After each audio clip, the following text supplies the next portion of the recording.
Diálogo Directo.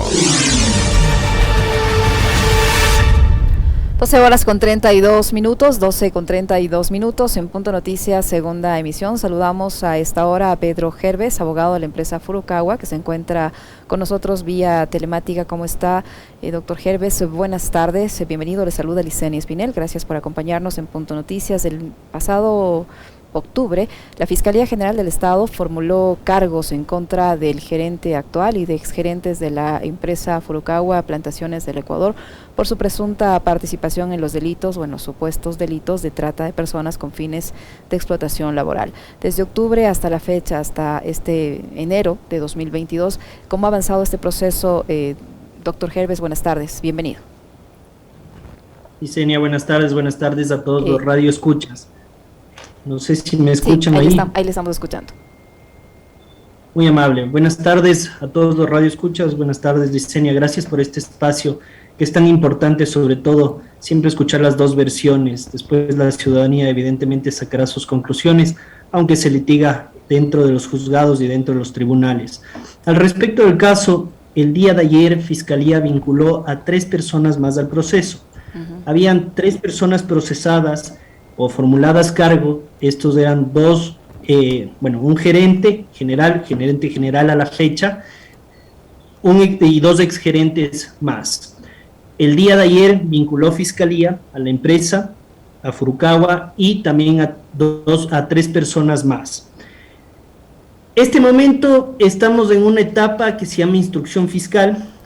Va a haber unos 30 días más de ampliación de esta etapa, en la cual nosotros tenemos que aportar con elementos de convicción, igual Fiscalía, y después de eso Fiscalía acusará o se abstendrá. Dicho esto, creemos nosotros como empresa que no hay los elementos sobre el tipo. Realmente para nosotros ha sido un tema novelesco, que ha sido mediante un tema de presión, que se ha presionado a Fiscalía y ciertas autoridades, y que no ha pasado realmente por la naturaleza del caso, que era por temas laborales. Y nosotros hemos establecido que evidentemente no tenemos una responsabilidad. ¿Y por qué no tenemos responsabilidad? Porque habían contratos de arrendamiento. Usted recordará que hasta el 2008, sí, había la tercerización. Posterior al 2008, ¿no es cierto?, con las reformas constitucionales que se dan, ya no existe la tercerización, y por eso es que se suscribe ciertos contratos con arrendatarios. Contratos en los cuales se establecía que las responsabilidades laborales evidentemente eran de los arrendatarios. Es más, nunca había subordinación. La empresa Furukawa o los personeros de la empresa Furukawa o trabajadores de la empresa Furukawa acudían a los campamentos solo a retirar el ábaca, nada más, ¿sí? Y al pago de facturas por la producción del ábaca que entregaban los arrendatarios. Sin embargo, ellos no contrataban, no podían disponer dentro de los campamentos, y eso elimina el artículo 8, ¿no es cierto?, del Código del Trabajo, que establece cuáles son los elementos de la relación laboral. En este caso, no había ni subordinación, ni horario de trabajo, ni tampoco un pago o una remuneración, ¿sí? Por lo tanto, nosotros hemos establecido que no tenemos, ¿sí?, ninguna responsabilidad, más allá de que el tipo penal, además, no solo que es un precedente nefasto para otras empresas y para la inversión extranjera, no se cumple. Ustedes saben que el tipo penal es un marco y que la conducta tiene que estar específicamente encuadrada en ese marco, lo cual el artículo 91 no calza de acuerdo a la conducta ni de las personas naturales que están imputadas, pese a que no defiendo a todas, ni tampoco a la empresa. Ahora, además, doctor Gerves, hay que recordar... Sí, la Fiscalía ha presentado durante estas diligencias, dice, más de 120 elementos de convicción que fueron recabados durante la investigación previa y que sustentan la acusación de la Fiscalía. Y la Fiscalía acusa de trata de personas con fines de explotación laboral. Por lo que usted expone, los argumentos de la Fiscalía no se enmarcarían dentro de este tipo penal. Así es. Usted recordará y usted ve todos los días como periodista que en los procesos se presentan 120,000 pruebas por lo general. Ahora, la pertinencia de esos elementos o la conducencia o que se haya obtenido de manera legal es otra cosa y eso tendremos que ver en la siguiente etapa para exclusión. Sin embargo, estos elementos de convicción, sobre todo por medio de las versiones, no demuestran ninguna explotación laboral. Recordemos que la OIT ya se ha pronunciado sobre lo que es la explotación laboral, no lo que dice Wikipedia, porque parecería que algunos sacan de Wikipedia.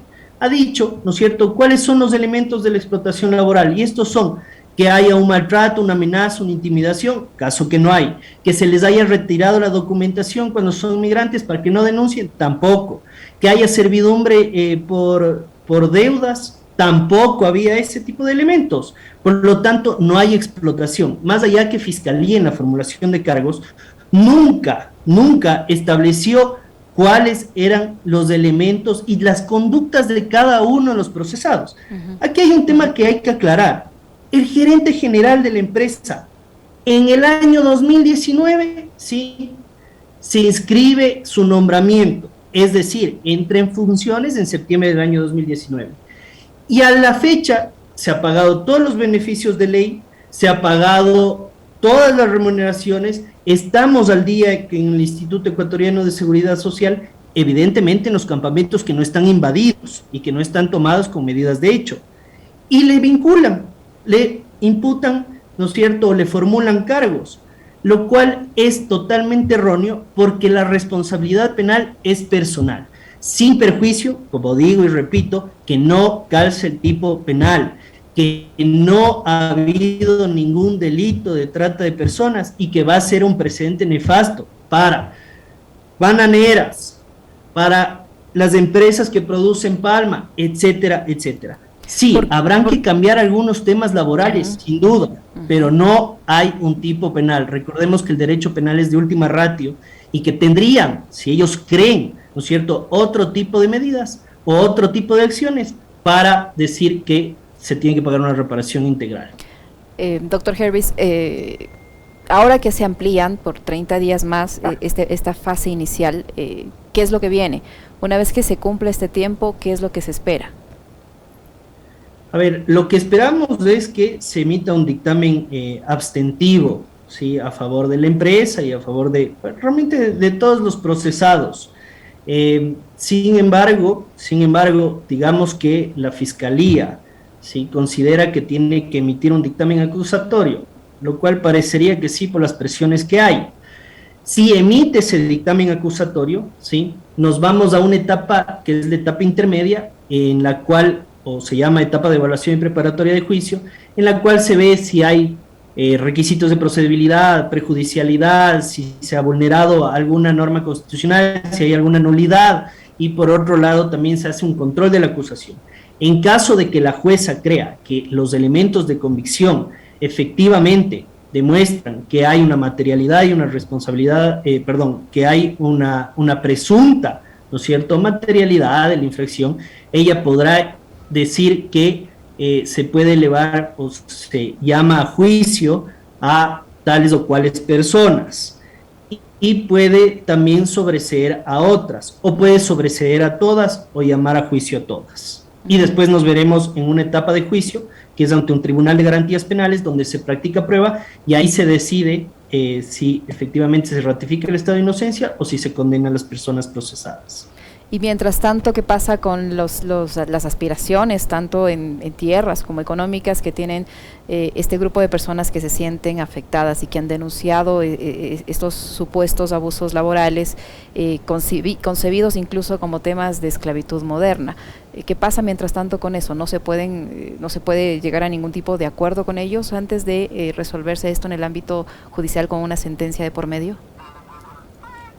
Le comento que muchas veces se han acercado a la empresa, es más, en un primer momento todo el lío se da porque un señor fue a pedir $300,000 a la empresa y la empresa dijo que no les iba a dar. Posterior a eso se crea todo este tema novelesco, pero más allá de eso, sí, el ámbito penal, si bien es cierto, tiene en cuenta la reparación integral de las presuntas víctimas, eso ya cuando se llegue a una sentencia ejecutoriada, y es decir, tenemos que pasar por todos los recursos. Entonces ahí podrá determinar, sin perjuicio de que hay acciones constitucionales en las cuales se han determinado ciertas reparaciones integrales que deberán seguir un proceso sumario, Ahora bien, y gracias por hacerme acuerdo al respecto de la sentencia constitucional, la sentencia constitucional de la Corte Provincial de voto de mayoría no establece que hay una vulneración a los derechos de libertad y no establece que hay una esclavitud o una servidumbre de greva, y eso también es importante. Sino, ¿qué es lo que dice, qué es lo que dice la Corte en ese caso? Que se han vulnerado derechos a trabajo, que se ha vulnerado el derecho de también habitación, etcétera, pero no al respecto de estos derechos. O ¿sí? sea, la Corte no dice, no reconoce que hay esta práctica de esclavitud moderna.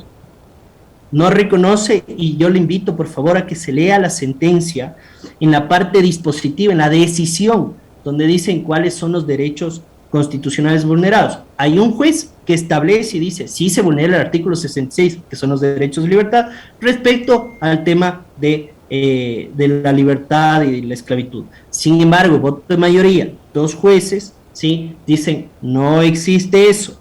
Lo que ha dicho muchas veces Edu, lo que ha dicho también la Defensoría, es mentira, y yo les solicito, y también les puedo hacer llegar sin ningún problema, esa sentencia.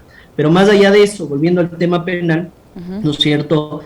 Una cosa es el tema constitucional, sí, pero el tema penal no es para cobrar deudas o supuestas deudas, más allá de que evidentemente ellos debían seguir procesos, y algunos denunciantes han seguido procesos laborales, porque el juez de lo laboral establece si hay una relación de dependencia, una relación laboral, para después decir, oiga, usted era el empleador y usted como empleador hizo tal o cual cosa o cometió tal o cual delito. Sí, lastimosamente aquí se ha tratado con peritajes, llegaron como a una sentencia en el ámbito laboral, pero se ha demostrado también con otras pericias contables financieras que nunca ha habido simulación, que los arrendatarios cobraban un montón de dinero, evidentemente dependiendo de la producción, ¿sí? De la vaca, porque ellos vendían a la empresa Furukawa. Eso demuestra que evidentemente ellos compraban. Habían arrendatarios que tenían casas, que tenían carros, etcétera, y eso está demostrado dentro del expediente fiscal. Eso se mostrará en etapa procesal oportuna si llegamos a juicio, sin perjuicio de que se aluda a esto o se argumente esto dentro de la etapa intermedia. Le queremos agradecer al doctor Pedro Gervés, abogado de la empresa Furukawa, que nos ha dado una actualización de este caso, de cómo avanza este proceso. Nos comentaba el doctor Gervés que ha habido ayer una notificación en la que se incluye a 2 personas más en esta instrucción fiscal, por lo que se amplía 30 días más esta primera fase. Muchísimas gracias, doctor Gervés, por su tiempo y por la información que nos ha proporcionado. Muy amable, gracias por la invitación, a las órdenes siempre. Hasta luego. Hasta luego, muy amable, muchas gracias.